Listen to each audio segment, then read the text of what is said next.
السلام علیکم ورحمۃ اللہ وبرکاتہ۔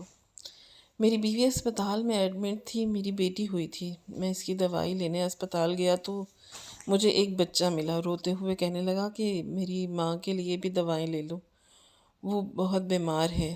ہم بہت غریب ہیں، اسے دوائی دلوا کر اس کے گھر چھوڑنے گیا تو اس کے جوان حسین بہن کو دیکھ کر میری نیت خراب ہو گئی۔ دواؤں کے بدلے میں نے اس کی بہن کے ساتھ زبردستی کی اور جب واپس اسپتال لوٹا تو میرے ہوش اڑ گئے۔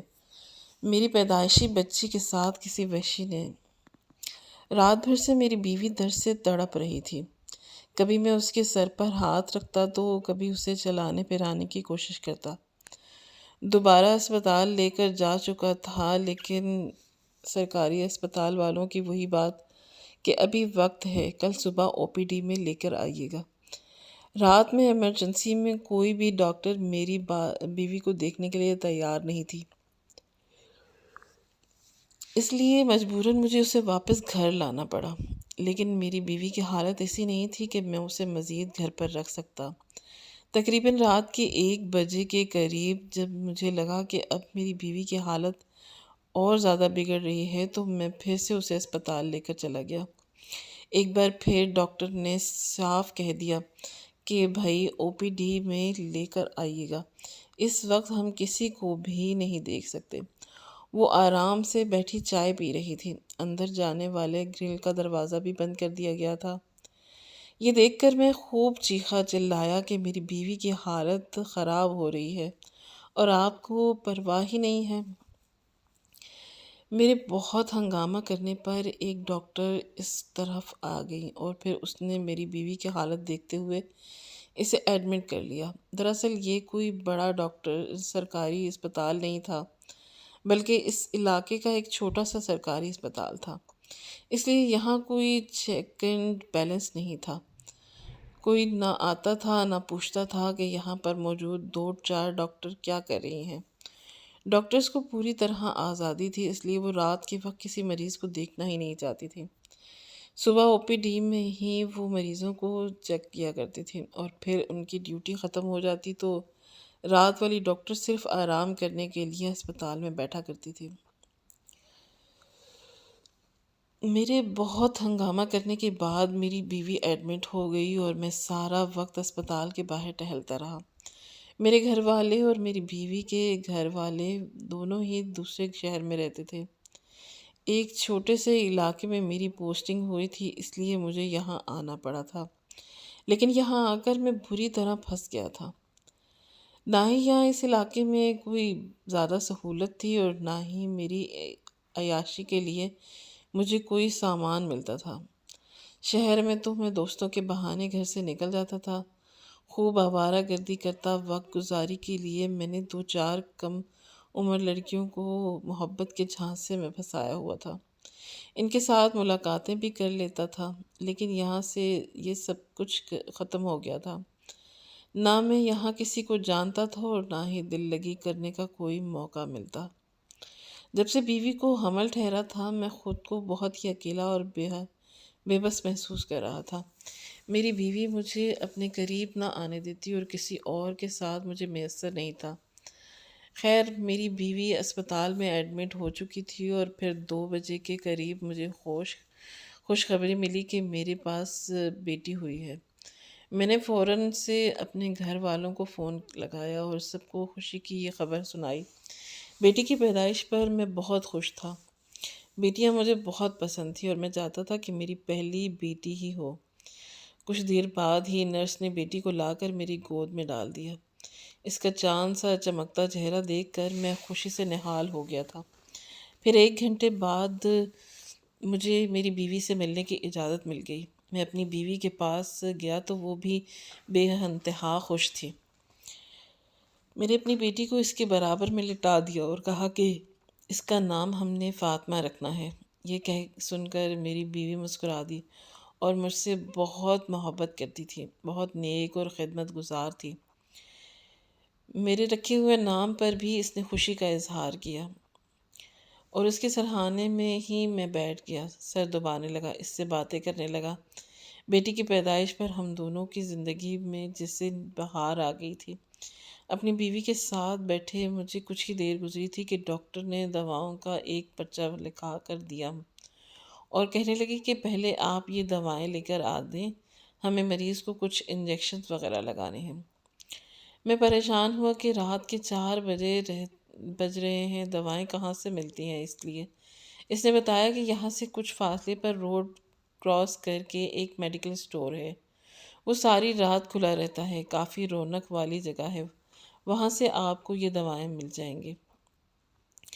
فاطمہ سکون سے سو رہی تھی اور میری بیوی مریم بھی آرام سے لیٹی ہوئی تھی۔ میں نے مریم سے کہا کہ تم آرام کرو، میں دوائیں لے کر آتا ہوں، اور اسپتال سے باہر نکل گیا۔ کچھ فاصلے پر ہی میڈیکل سٹور تھا، میں پیدل ہی وہاں تک پہنچ گیا۔ میں نے اپنی بیوی کی دوائیں وغیرہ لی اور جب واپسی کے لیے پلٹا تو ایک دبلا پتلا سا لڑکا میرے سامنے آ گیا، میرے ہاتھ جوڑ کر کہنے لگا کہ صاحب جی میری ماں بہت بیمار ہے، اگر آپ ان کے لیے بھی کچھ دوائیں لے دیں تو آپ کا بڑا احسان ہوگا۔ اس کی بات سن کر میں نے سر سے پاؤں تک اسے غور سے دیکھا، کیونکہ بڑے شہروں میں تو مانگنے کا کوئی یہی طریقہ تھا کہ کوئی ماں کی بیماری کے نام پر مانگتا تھا تو کوئی بہن کی شادی کے نام پر۔ میں بھی اس لیے اسے بڑے غور سے دیکھ رہا تھا، وہ واقعی ہی ضرورت مند لگ رہا تھا یا پھر مجھے بے وقوف بنانے کے لیے آ گیا تھا، لیکن وہ سچ میں بری طرح سے رو رہا تھا، اس کے ہاتھ میں پرچہ تھا۔ کہنے لگا کہ صاحب میں یتیم ہوں، میری بیوہ ماں بہت بیمار ہے، گھر میں ایک جوان بڑی بہن ہے، ہم بہت پریشان ہیں، کھانے کو روٹی نہیں ہے، ماں کی دوائیں بہت مہنگی آتی ہیں، سمجھ نہیں آتا کہ کیا کریں، آپ بس چند دوائیں دلوا دیں، نہیں تو میری ماں مر جائے گی۔ جوان بہن کا سن کر میرے کان کھڑے ہو گئے تھے۔ میں نے کہا کہ ٹھیک ہے، اگر ایسی بات ہے تو میں تمہیں ساری دوائیں دلواؤں دوں، لیکن میری ایک شرط ہے کہ میں دوائیں خود تمہارے گھر لے کر جاؤں گا اور دیکھوں گا کہ تمہاری ماں سچ میں بیمار ہے یا نہیں۔ میری بات سنتے ہی وہ جھٹ سے راضی ہو گیا، کہنے لگا کہ ٹھیک ہے صاحب، آپ دوائی لے کر میرے گھر چلیں، میں یہاں 2 گلی پیچھے ہی رہتا ہوں، آپ خود ہی اپنی آنکھوں سے دیکھ لیجیے گا میری ماں کی حالت کیسی ہے اور ہمارا گھر کیسا ہے۔ میں نے پرچہ لیا اور ساری دوائیں خرید لی۔ اس کے بعد میں نے اسے دواؤں کی تھیلی پکڑائی اور بلکہ اس کے ساتھ ہی اس کے گھر چل دیا، اس کے گھر کی طرف چل پڑا۔ میں نے سوچا تھا کہ کچھ دیر اس کے گھر گزارنے کے بعد پھر اسپتال چلا جاؤں گا۔ میرا ارادہ بس اس کی جوان بہن کے ساتھ تھوڑی سی دل لگی کرنے کا تھا۔ میں نے سوچا تھا 2 4 باتیں کروں گا تو میرے بے چین دل کو قرار آ جائے گا۔ جب اس کے گھر پہنچا تو واقعی ہی اس کا گھر بہت خستہ حال تھا۔ 2 کمرے کا ایک چھوٹا سا مکان تھا، وہ مجھے گھر کے اندر لے گیا۔ ایک چارپائی پر اس کی بوڑھی ماں بیماری سے کھانس رہی تھی، وہ مجھے اپنی ماں کے پاس لے گیا، کہنے لگا کہ صاحب میں جھوٹ نہیں بول رہا، کہہ رہا تھا کہ میری ماں کو واقعی ہی دواؤں کی ضرورت ہے۔ میں نے دوائیں اس کے ہاتھ کی طرف بڑھائیں اور کہا کہ ٹھیک ہے، تم اپنی ماں کو پہلے دوائیں کھلا دو۔ میری بات سن کر اس نے جلدی سے اپنی بہن کو آواز دی، کہنے لگا کہ صاحب میری ماں بہت مشکل سے دوائیں کھاتی ہیں، مجھے اور میری بہن کو مل کر کھلانا پڑتا ہے، کچھ عرصے پہلے اس سے فارغ ہوا تھا، اب تو یہ خود اٹھ کر بیٹھ بھی نہیں سکتی۔ بھائی کی آواز پر پردے میں سے نکل کر آنے والی اس کی بہن 16 سال کی تھی، ایک جوان ہوتی ہوئی خوبصورت کلی، جسے دیکھتے ہی میرا دل دھڑکنا بھول گیا۔ دوپٹے کے پلو میں چھپا اس کا چہرہ چاند کی طرح روشن تھا۔ وہ جلدی سے اپنی ماں کے قریب آئی، اسے اٹھا کر بٹھایا اور پھر دوائیں کھلانے لگی۔ دونوں بہن بھائیوں نے میرے سامنے ہی اپنی ماں کو ایک خوراک کھلا دی، پھر اس کی بہن سر جھکائے ادب سے میرا شکریہ ادا کرنے لگی۔ میں ان کی مدد کرنے کے لیے ان کے گھر تک آ گیا ہوں۔ اس کی آواز میں ایسی مٹھاس تھی کہ میرا دل چاہ رہا تھا کہ میں اسے سنتا ہی رہوں۔ میں جو یہ سوچ کر یہاں آیا تھا کہ کچھ دیر دل لگی کروں گا، اسے دیکھ کر میری نیت ہی خراب ہو گئی، پوری طرح فطور آ گیا۔ میں نے مسکرا کر پوچھا آپ کا نام کیا ہے؟ تو وہ کہنے لگی کہ میرا نام تبسم ہے۔ اس کی شکل دیکھ کر مجھے ایسا لگ رہا تھا کہ جیسے وہ بہت زیادہ بھوکی ہو۔ میں نے جیب سے کچھ پیسے نکال کر اس لڑکے کو دے دیے جو مجھے یہاں تک لایا تھا، اور کہا کہ جاؤ جا کر کھانے کے لیے بھی کچھ لے آؤ، سامان لے کر آؤ، تمہاری ماں اور صرف دعاؤں کی وجہ سے بیمار نہیں ہے، اسے اچھی خوراک کی بھی ضرورت ہے۔ جس میڈیکل اسٹور سے ہم نے دوائیں لی تھی اس کے آس پاس کافی سارے ہوٹل کھلے ہوئے تھے۔ میں نے کہا کہ جاؤ کچھ اچھا خرید کر لے آؤ۔ جب میں نے اچھے خاصے پیسے اس کے ہاتھ میں رکھے تو وہ خوشی سے کھل اٹھا اور پھر بہن سے کہنے لگا کہ ان کا خیال رکھنا، میں آتا ہوں۔ شاید وہ لوگ کافی دنوں سے بھوکے تھے، اس لیے کھانے کا سن کر اس کی اور اس کی بہن کی آنکھوں میں چمک آ گئی۔ اس کے بھائی کے جاتے ہی میں نے اس کی بہن سے پانی مانگ لیا۔ وہ پانی لینے کے لیے باورچی خانے میں گئی تو میں بھی تیز تیز قدم اٹھاتا اس کے پیچھے باورچی خانے میں پہنچ گیا۔ مجھے اپنے پیچھے پا کر وہ ایک دم پریشان ہو گئی، کہنے لگی کہ صاحب جی آپ بیٹھ جائیں، میں پانی لا دیتی ہوں۔ میں نے پانی کا گلاس اس کے ہاتھ سے لے کر ایک طرف رکھ دیا اور غور سے اس کا چہرہ دیکھنے لگا۔ میں نے آج تک اتنی خوبصورتی نہیں دیکھی تھی۔ اس کا چہرہ واقعی ہی کسی گلاب کے پھول کی طرح تھا۔ میری اس حالت پر وہ ایک دم پریشان ہو گئی۔ میں نے دھیرے سے ہاتھ بڑھا کر اس کے بالوں کی لٹوں کو چھوا تو وہ گھبرا کر پیچھے ہٹی، کہنے لگی کہ صاحب جی آپ ماں کے پاس جائیں، میں آتی ہوں۔ اس کے چہرے کے اڑتے ہوئے رنگ دیکھ کر میری مسکراہٹ مزید گہری ہو گئی۔ میں نے ایک قدم اس کی طرف بڑھایا اور کہا کہ تبسم، اتنے ڈرنے کی ضرورت کیا ہے؟ میں تمہارا ہمدرد ہوں، مدد کرنا چاہتا ہوں۔ اگر تم اپنی ماں کا علاج کروانا چاہتی ہو تو میں خود تمہاری ماں کو ہسپتال لے کر جاؤں گا اور اس کا سارا مرض ٹھیک ہو جائے گا، لیکن اس کے لیے تمہیں مجھ سے زبردستی دوستی کرنی پڑے گی۔ میں نے اپنا ہاتھ دوستی کے لیے آگے بڑھایا تھا، لیکن تبسم نے میرا ہاتھ نہ تھاما، بلکہ سہمی سہمی ہوئی نگاہوں سے مجھے دیکھتے رہی۔ کہنے لگی کہ آپ ابھی چلے جائیں، بھائی بھی گھر پر نہیں ہے، اماں کے علاج کی بات اسی سے ہی کریے گا۔ شاید وہ میرے ارادوں کو جان چکی تھی، اس لیے بری طرح کانپ رہی تھی۔ مجھ پر شیطان سوار ہوا اور میں نے آگے بڑھ کر اس کا دوپٹہ کھینچ لیا۔ اس کے لمبے سیاہ بال کھلتے ہی چلے گئے۔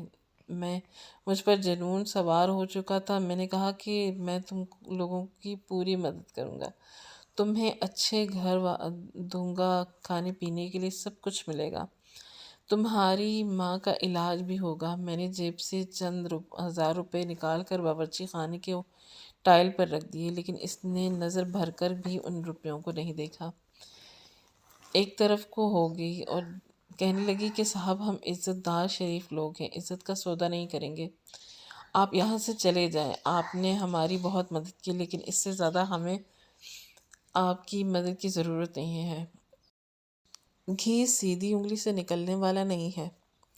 اس شریف زادی کے لیے اس کی عزت ہی سب کچھ ہے، جبکہ میں بہت دنوں سے کسی کی قربت کا خواہش مند تھا۔ میں نے آگے بڑھ کر اسے اپنے بازو میں سمیٹا اور پھر لے جا کر ایک چارپائی پر پھینک دیا، اور دوسری چارپائی پر اس کی ماں لیٹی ہوئی تھی۔ وہ اپنی آنکھوں سے یہ سب کچھ دیکھ رہی تھی، لیکن حرکت نہیں کر سکتی تھی۔ اس کی ماں اپنی جوان بیٹی کو میرے شکنجے میں دیکھ کر عجیب و غریب آوازیں نکال رہی تھی کہ مجھے روکنے کی بہت کوشش کر رہی تھی، لیکن اب میرے لیے پیچھے ہٹنا ممکن نہیں تھا۔ میں نے تبسم کے دونوں ہاتھوں کو مضبوطی سے جکڑا اور جیسے ہی اس کے قریب گیا ہونے لگا تو اچانک ہی گھر کا دروازہ کھلا اور اس کا بھائی اندر داخل ہو گیا۔ اپنی بہن کی یہ حالت دیکھ کر وہ چیخنے چلانے لگا۔ مجھے اندازہ نہیں تھا کہ وہ اتنی جلدی لوٹ آئے گا۔ اس کی شور مچانے پر میں گھبرا کر پیچھے ہٹا تو مجھے کچھ بھاری قدموں کی آواز سنائی دی۔ شاید تبسم کے بھائی کی چیخ و پکار سن کر کوئی اس طرف آ گیا تھا۔ میرے پاس اس کے سوا اور کوئی راستہ نہیں تھا کہ میں واپسی کے لیے بھاگتا، اسی لیے میں نے کچھ بھی نہیں دیکھا اور اس کے گھر سے باہر نکل آیا۔ تبسم سے اپنی خواہشات پوری کرتے کرتے رہ گیا، غصے سے میرے سر پر سوار تھا۔ جلد بازی میں میں نے اپنی بیوی کی دوائیں بھی وہیں چھوڑ آیا۔ میں واپس میڈیکل اسٹور پر پہنچا، جلد بازی میں دوائیں خریدی اور پھر اسپتال پہنچ گیا، لیکن وہاں جا کر میرے ہوش اڑ گئے۔ کہ جب میں نے اپنی بیوی کی چیخیں سنی، میری بیوی بری طرح چیخ رہی تھی۔ میں دوڑتا ہوا اس وارڈ میں پہنچا جہاں میری بیوی تھی، تو دیکھا کہ دو نرسیں اسے خاموش کروانے کی کوشش کر رہی تھیں۔ میں نے قریب جا کر پوچھا کہ کیا ہوا ہے، تو میری بیوی چیختے ہوئے کہنے لگی کہ ہماری فاطمہ کو کوئی لے گیا ہے۔ یہ سنتا تھا کہ میرے قدموں تلے سے زمین نکل گئی۔ میں نے دونوں نرسوں کی طرف دیکھا تو وہ شرمندگی سے سر جھکا کر کھڑی ہو گئی تھی۔ میں غصے میں پوچھنے لگا کہ میری بیٹی کہاں ہے؟ ایک نرس کہنے لگی کہ ہم دونوں تو وارڈ میں نہیں تھی، ہمیں کچھ معلوم نہیں، ہم تو آپ کے بیوی کی چیخو پکار سن کر یہاں آئے ہیں، اور یہاں آنے پر دیکھا تو آپ کی بیوی کہہ رہی نہیں تھی۔ ہم نے ارد گرد پر ہر جگہ تلاش کیا لیکن آپ کی بیٹی نہیں ملی۔ اپنی بیوی سے پوچھا کہ فاطمہ کو کون لے گیا، تو وہ کہنے لگی کہ آپ کے جانے کے بعد مجھے نیند لگ گئی تھی، اس کے بعد مجھے کچھ ہوش نہیں رہا۔ میں کافی دیر تک آپ کا انتظار کرتی رہی، لیکن جب آپ نہیں آئے تو میری آنکھ بند ہو گئی۔ کمزوری سی مجھے چکر آ رہے تھے، اس لیے میں چاہ کر بھی جاگ نہ سکی، اور جب اٹھی تو میرے برابر میں بچی نہیں تھی، اور میں چیخنے چلانے لگ گئی۔ پھر یہ نرسیں آئیں لیکن انہیں بھی بچی کا کچھ پتہ نہیں۔ میری بیوی روتے ہوئے کہنے لگی کہ الیاس کسی طرح میری بچی کو واپس لا دو۔ میں نے فوراً ہی ہنگامہ مچانا شروع کر دیا۔ ڈیوٹی پر 3 ڈاکٹر موجود تھے، تینوں جمع ہو گئے، دروازے سے چوکیدار اور سیکیورٹی گارڈ کو بھی بلوا لیا گیا، لیکن کسی کو بھی کچھ معلوم نہیں تھا۔ کسی نہ کسی انسان کو دیکھا تھا اور نہ ہی بچی کو۔ میری بیوی نے رو رو کر اپنا حال خراب کر لیا، اور ہسپتال انتظامیہ لاپرواہی کا مظاہرہ کر رہی تھی۔ تھوڑی دیر ان لوگوں نے ڈھونڈا مچائی، اس کے بعد پھر ہمیں بھی خاموش ہونے کے لیے کہہ دیا، لیکن میں کیسے خاموش ہو سکتا تھا؟ میری بیٹی کہیں کوئی پتہ نہیں تھا۔ میں نے سارا ہسپتال چھان مارا، پولیس کو بلوا لیا، لیکن کہیں سے کچھ پتہ نہیں چلا۔ میری ننھی منی جان کا کچھ پتہ نہیں چلا۔ میری بیوی کے ہسپتال سے چھٹی ہو گئی اور ہم بغیر بچی کے گھر آ گئے۔ پولیس نے کہہ دیا تھا کہ وہ اپنا کام کر رہی ہے، جب بچی مل جائے گی تو بتا دیں گے۔ ہسپتال والوں نے بھی کوئی خاص دلچسپی نہیں لی، اور مریم پوری طرح بستر سے لگ گئی تھی۔ میرا ہستہ بستہ گھر اجڑ کر رہ گیا تھا۔ سارا وقت مریم کو سنبھالتا رہتا۔ 3 دنوں سے نوکری پر بھی نہیں جا سکا تھا۔ میرے گھر والے بھی بڑے شہر سے آ گئے تھے۔ میری ماں نے مریم کو سینے سے لگایا تو وہ پھوٹ پھوٹ کر رونے لگی۔ اماں بد دعائیں دینے لگی ان لوگوں کو جنہوں نے ہماری بچی کو غائب کیا تھا۔ کہنے لگی کہ نہ جانے کیسے درندے بھیڑیے ہوں گے، معصوم بچی کو بھی نہیں بخشا۔ میری ماں کی اس بات نے اچانک ہی مجھے جھنجھوڑ کر رکھ دیا۔ میں اماں کی طرف دیکھنے لگا تو اماں کہنے لگیں کہ پہلے تو یہ مرد جوان لڑکیوں پر نظر رکھتے تھے، لیکن اب تو معصوم بچیوں کو بھی نہیں بخشتے۔ نہ جانے کون ہماری بچی اٹھا کر لے گیا۔ پولیس کیوں کچھ نہیں کر رہی؟ اماں میرے بڑے بھائی کے ساتھ آئی تھی، اسے کہنے لگی کہ جاؤ تم بھی پولیس اسٹیشن جاؤ، پولیس والوں سے بات کرو، کہو کہ ہماری بچی تلاش کر کے دیں۔ بھائی اور میں پھر پولیس اسٹیشن کے چکر کاٹنے لگے، لیکن اسپتال کی کوئی بھی خبر نہیں تھی۔ اور پھر چوتھے دن جا کر پولیس والوں نے ہمیں پولیس اسٹیشن بلایا اور ایک تصویر ہمارے سامنے رکھ دی، جسے دیکھ کر میری چیخیں نکل گئیں۔ پولیس والے نے کہنے لگے کہ باڈی تو سرد خانے میں ہے، لیکن فی الحال اب تصویر دیکھ کر بتائیں کہ کیا یہ آپ کی بیٹی ہے؟ اور مجھے لگا کہ کسی نے میرے جسم سے روح نکال دی تھی۔ وہ میری بیٹی فاطمہ ہی تھی، اور میں اس کا چہرہ کیسے بھول سکتا تھا؟ اور پھر پولیس والوں نے بتایا کہ وہ اسپتال کے پیچھے والے علاقے میں کچرا کنڈی میں پڑی ملی تھی۔ شاید وہ 2-3 دن سے وہیں پڑی ہوئی تھی، لیکن کپڑے میں لپٹی ہوئی تھی، اس لیے کسی کی نظر نہیں پڑی۔ اور خدا کا کرنا ایسا ہوا کہ کسی کتے نے بھی اس پر منہ نہیں مارا، نہ ہی اس کی باڈی خراب ہوئی اور نہ ہی چہرہ بدلا۔ آج کچرا اٹھانے والوں نے شور مچایا تو لاش پولیس کو ملی ہے۔ انہوں نے اس کی تصویریں کھینچ کر اسے سرد خانے میں پہنچا دیا، اور اب شناخت کے لیے مجھے وہی تصویریں دکھاتی تھی۔ اس کا صرف چہرہ ہی ٹھیک تھا، لیکن باقی کے جسم کو نہ جانے کس درندے نے پوری طرح نوچ لیا تھا۔ ایک نوزائیدہ بچی کے ساتھ ایسی زیادتی کا بھلا کون سوچ سکتا ہے؟ میرے بھائی نے مجھے سینے سے لگا کر تسلی دی اور اپنی بیوی کو میں نے اس بارے میں کچھ نہیں بتایا۔ میں نے اور بھائی نے اس کی نماز جنازہ ادا کی اور اسے تدفین کر دیا۔ مجھ میں اتنی ہمت نہیں تھی کہ میں اپنی بیوی کو اس کے بارے میں بتاتا۔ اس کی پیدائشی بچی کے ساتھ کسی درندے نے اتنا انتہا کر دی تھی۔ ہم پولیس اسٹیشن سے واپس لوٹے تو میرے بھائی نے بس گھر والوں کو یہی کہا کہ بچی کا کچھ پتہ نہیں، وہ گم ہو گئی ہے اور پولیس والے اب اسے تلاش نہیں کر رہے۔ میری بیوی سینہ پیٹ پیٹ کر رونے لگی، کہنے لگی کہ اس کے اپنے پاس بیٹھ گیا۔ میرے پاس وہ الفاظ بھی نہیں تھے کہ جس سے میں اسے کچھ سمجھا پاتا۔ ایسے ہی دھیرے دھیرے وقت گزرتا گیا۔ رات کو میں سونے لیٹتا تو آنکھیں بند کرتے ہی مجھے اس لڑکی کا چہرہ نظر آ جاتا جس کا دوپٹہ کھینچ کر میں نے اسے اپنے بازو میں لیا تھا۔ میری کوشش تھی کہ وہ تبسم تھی جو بڑی حقارت سے مجھے دیکھ رہی تھی۔ آپ جیسے لوگ ہی ہم غریبوں کو برباد کرنا چاہتے ہیں، لیکن ہم غریبوں کی آہیں انسان کو تباہ کر دیتی ہیں۔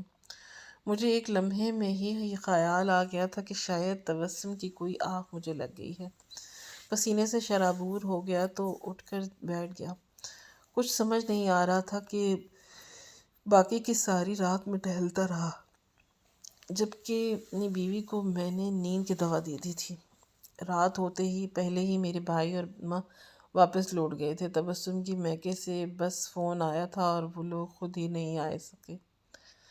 اس کے ماں باپ تو تھے نہیں، بھائی بہن بھابھی تھے اور اس کے زیادہ قریب نہیں تھے۔ تبسم کی زندگی میں ہی سب کچھ تھا اور شاید میں اسی بات کا فائدہ اٹھاتا تھا، اپنی من مانی کرتا تھا، کیونکہ میں جانتا تھا کہ اس کے پیچھے کوئی نہیں ہے۔